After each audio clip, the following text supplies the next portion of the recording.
Welcome, lovely soul friend. Let's start the engine. Today's message is from the world's inner child and from your own inner child, perhaps. Most probably. Uh, a headline: Standing for the inner child of the world, right?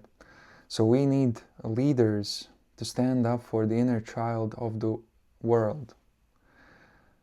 The world was made so far, till this day, in a way in which it convinces you to give away that part of yourself, to create an ego-based personality, lifestyle, reality on the values, low vibrational values in which you find in the world, kind of the sentence and the saying that goes like, kill the boy or kill the girl, and embrace the man and embrace the woman, or whatever that means.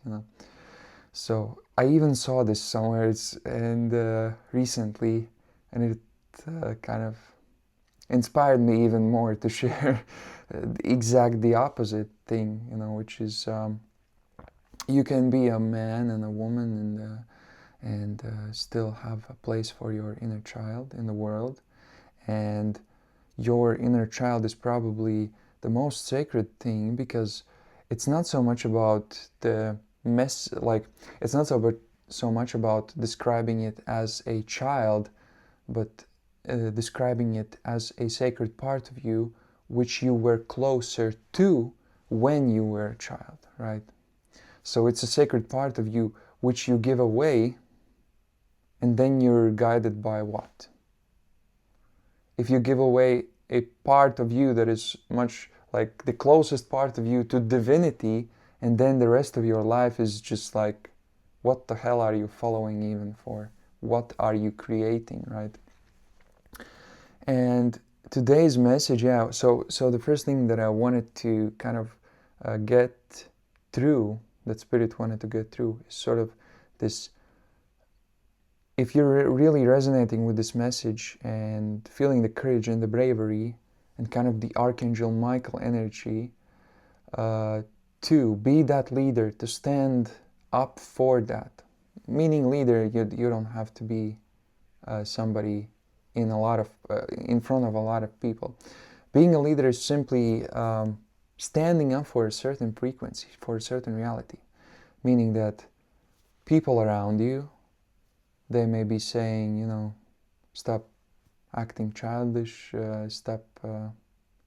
stop perceiving your world in a way that you think that the world can embrace its inner child, right? That we can still generate a lot of energy, business, money, food, and whatever, but with the exclusion of the child. No, what I meant to say was like, they want you to exclude the child from the participation of the world, but you have to stand up for it and say, no, the child is the one that knows best, that has the best guidance for what the world needs to be, and probably the child knows what you would enjoy the most in this creation, in this world, in this dreaming, in what kind of magic would you want to experience, right? And being guided by your inner child and having it here in your life does not mean the lack of responsibility, lack of ability to, again, to do the things that you need to do, to take care of your survival necessities or whatever else that may include. In fact, the inner child makes all of those things much easier, much better, much more creative, because the inner child is the abundant creator, right? It's kind of the part of you that sees no limits, no boundaries, basically no no limits and no boundaries. And today's message, the second message, was like, we often come to our inner child, I myself, with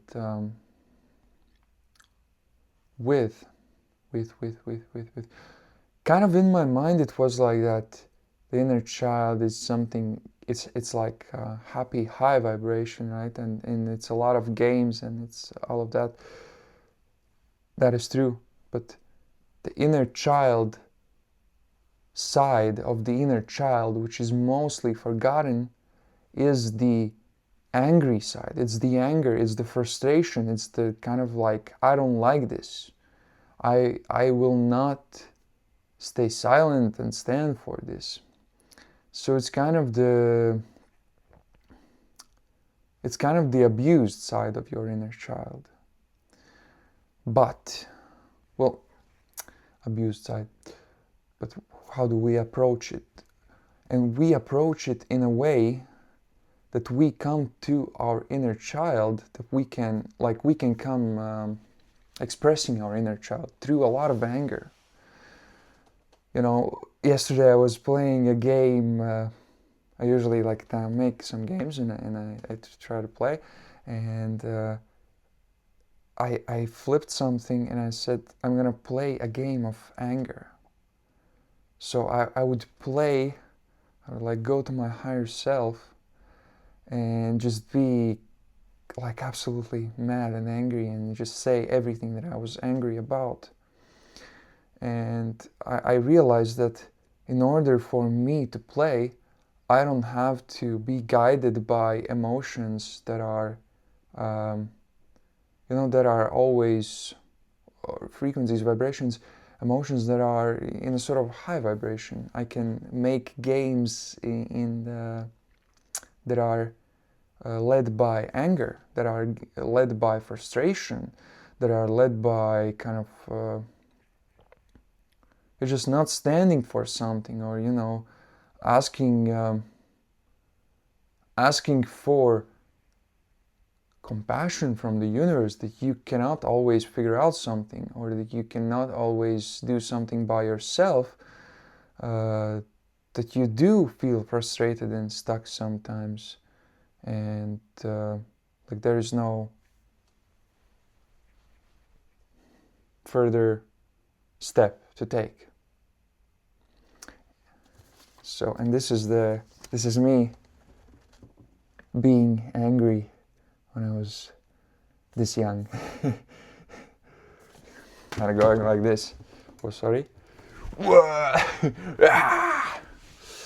And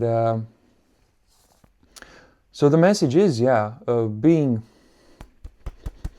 angry, really expressing your anger, because I believe that even if you're not feeling angry, there is a deep part of you, because this world is made in such a way that it has kind of,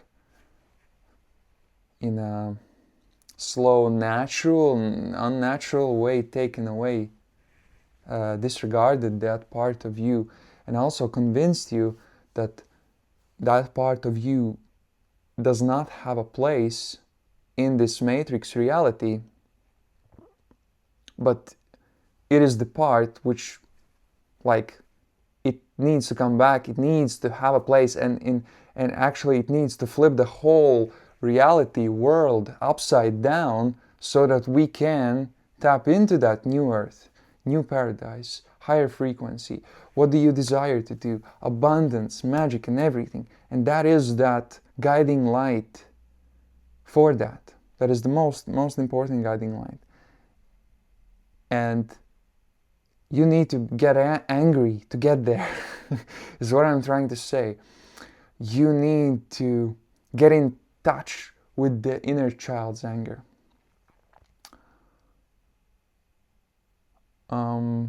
Message is yell, scream, punch a wall.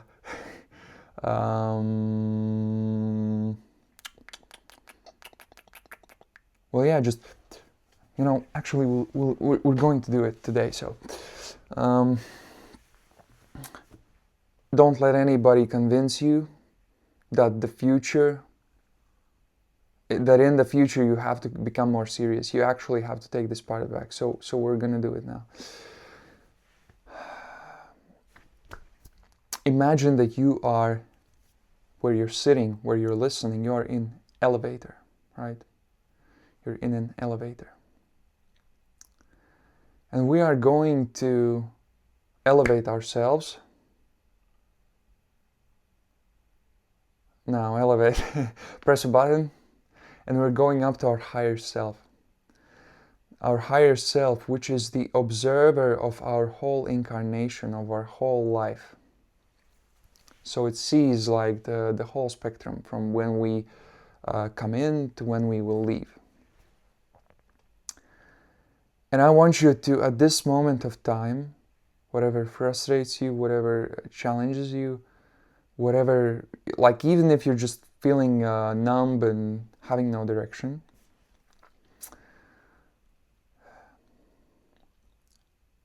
now you're standing, we're getting out of the elevator, we're up in the space, in the back rooms with our higher self. And I want you to ask your higher self, what do I need to do right now to take back my inner child's self?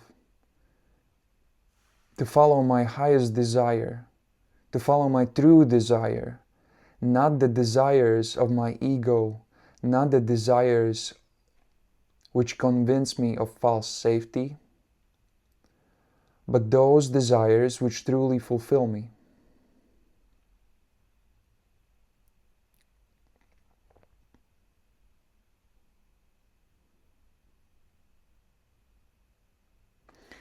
And if I see your higher self kind of pointing at your child and asking you to look at your inner child. Look at the child self right now. And he's asking you, what emotion is the child feeling? What is the inner child feeling right now? Can you see it, what it's actually feeling? And I'm sensing like for a lot of you now, like for people in the future or watching this, that there is frustration, there is abandonment, there is anger.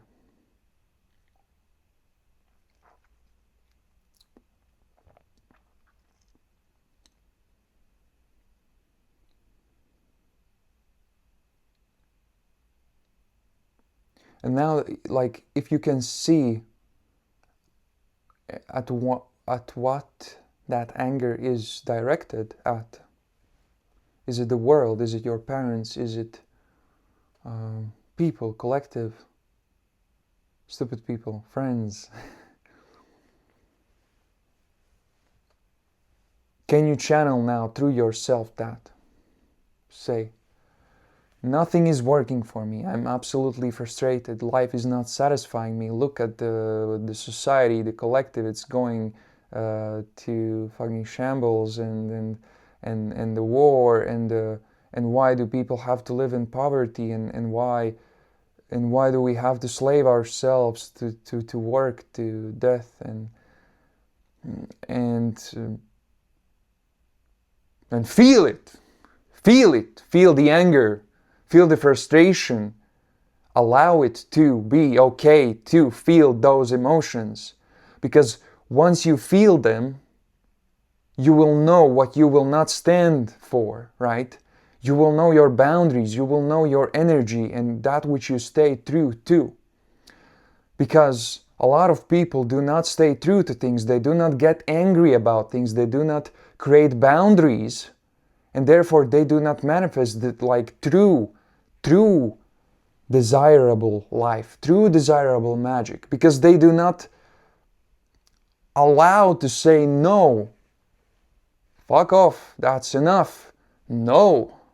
Even if nothing in this reality, even if nothing in this world is creating such an, like, nothing is there as an example to kind of say that this reality that I'm desiring of exists, right? Because all you see is like maybe this doesn't exist anywhere, this thing that I want. But if you get angry about it and you say, no, I will not take anything less, I will believe in this no matter what, and I will expect that reality and people start aligning and start working with themselves and start, harmonizing the world and stop hurting each other, right? And you create these boundaries and you stand for them. You're like a lighthouse.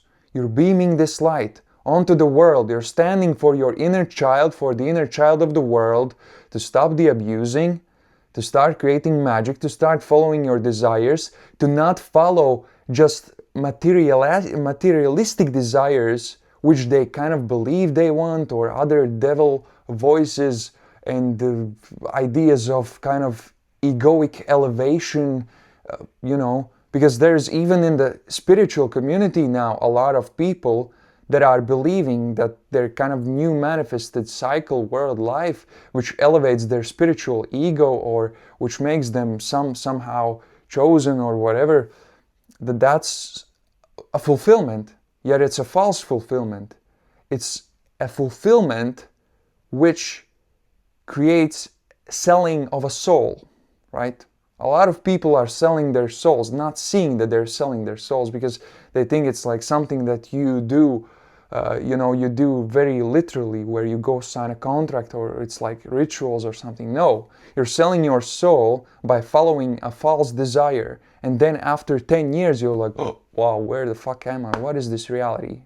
Good morning, surprise. You have sold your soul because you didn't follow your inner child. You didn't follow the true voice inside of you that said, I do not like this. This doesn't truly satisfy me. This doesn't truly fulfill me, right? So it's time that you do follow. And it's time that you do get angry, you get frustrated, you start speaking, you start saying the things, not in a way to hurt other people, not in a way to start judging other people, but in a way to get a further clarity for yourself to what is what and what you want to follow, right? I am not asking you to, and channeling this through as a, well, do what's necessary. If it's necessary to stand up to certain people and to say something to their face, then that's what's necessary, right? That's what you have to do. But this is not a way to now start projecting outside of you, which you have kind of done in a way to yourself by lack of guidance, right? Because the truth is that we were all misguided and we gave our power away because we didn't know any better, right?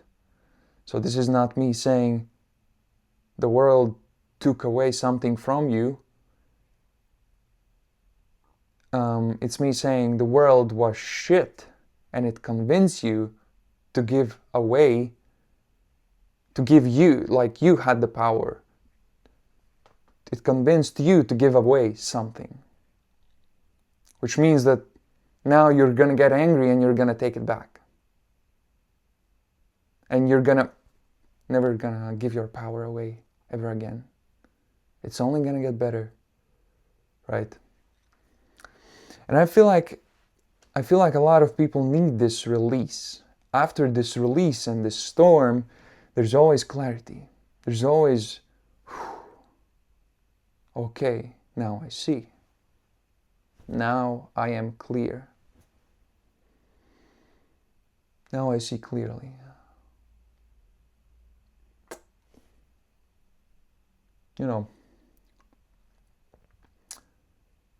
Hulk angry, Hulk smash.